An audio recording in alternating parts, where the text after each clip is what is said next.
Today, for the first time, the Indiana State Police Superintendent is talking about whether the agency will review its policies regarding police pursuits. Yeah, two crashes this year claimed the lives of two state troopers. In a CBS 4 exclusive now, Jesse Wells talked to the superintendent, Doug Carter, about whether any policy will change after those tragedies.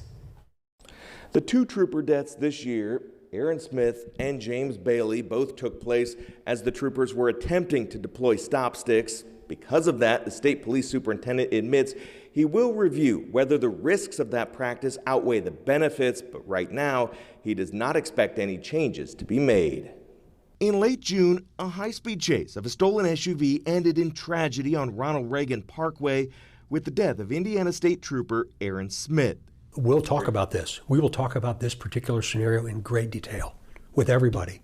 I feel tremendous responsibility. This INDOT video of the deadly pursuit shows the driver of the stolen SUV swerve sharply to the right at the exact moment Trooper Smith tossed stop sticks into the road. ISP Superintendent Doug Carter says an internal and peer review will evaluate Trooper Smith's death. There's multiple steps that we will engage to make us better, What we cannot do, though, is get into the mind of Aaron Smith. They'll also review the death of Master Trooper James Bailey. In March, Trooper Bailey was about to pull stop sticks out of his trunk on I-69 near Fort Wayne, but didn't have time to put them in the road before he was hit and killed. The safety of tire deflation devices has been debated for years. Over a decade ago, the FBI issued a law enforcement bulletin warning about their dangers, yet Superintendent Carter doesn't expect to change anything about when his troopers use stop sticks. I don't anticipate changes because I think the community expects us to not only have those tools, but even to use them when even when we put ourselves in harm's way.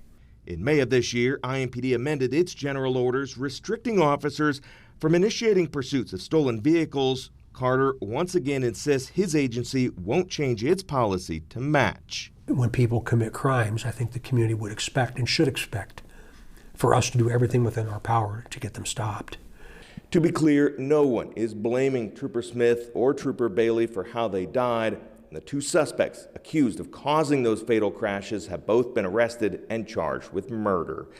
Jesse Wells, CBS 4 News. Jesse, thank you. Former Colts player and radio host Joe Stasiak is seeking a plea